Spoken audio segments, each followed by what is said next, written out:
Hi, welcome to another episode of Hot Takes.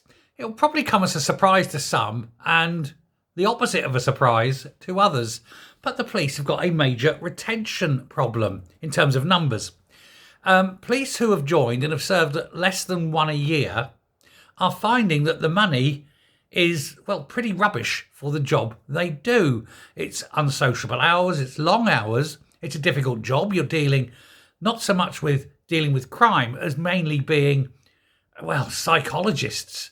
You're out there dealing with mental health more than anything else, and they're not trained for it. And it's actually causing a lot of mental health issues for the police themselves. Now, you know, they're not trained for it. It's a job. They're trained for policing, not for social work. And a lot of them are quitting. A mixture of the job not being what they wanted and the money being, well, crap, really. And a quarter of police officers with fewer than 5 years under the clock are thinking of leaving. This is because, you know, the financial pressures are too much, as well as the mental health. Now, they surveyed 10,000 serving officers. 1 in 5 want to take second jobs just to make ends meet. 13% of those in the job less than a year were looking to leave.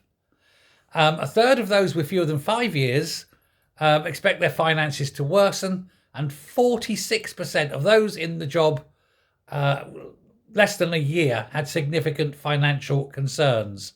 Now, it goes to show that despite all the bollocks, and we do give the police a lot of bollocks, but honestly, rightly so, because they are not doing their job. And when they think, oh, but the people of this country don't respect us, well, how can we possibly respect you? When, for example, 4 policemen turn up at a woman's house, arrest her, and put her in a cell for 9.5 hours because she confiscated her own daughter's iPads.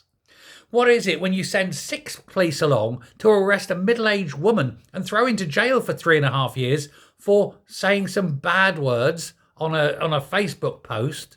Meanwhile, rapists and murderers are walking the streets free. So yes, the police are held in contempt.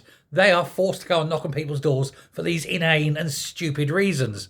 Now, to be fair on the junior officers, the ones who have only been in job a few years, it ain't their fault. They are, as the National Socialist used to say, only obeying orders. But those orders come from the top, and so it's the top that are causing the problems for the lower orders all the way through the force. But 9,000 officers left the job last year alone. That's 9,000 officers that aren't being replaced. I mean, yes, they are still replacing them and bringing them through, but not in anywhere near that number. And so the number of police is falling and will continue to do so until both pay goes up and work conditions improve significantly. And send them out to deal with crime. Don't send them out to deal with mental health issues. Get a mental health team together. Do that. But it's not surprising. But as I say, I've got no sympathy for the police at all. They've done this to themselves. And if they're thinking, but the public, aren't there, well, they have to ask why. Why don't the public like them anymore? Why aren't the police liked and respected anymore? They used to be. It's all got too nasty for them now, isn't it? Oh, look at you, saying something wrong. And then they come and cart me away. 4 of them. 2 police cars. Lock me up overnight. Well, wait and see the outcome of that one. Thanks a lot. Bye.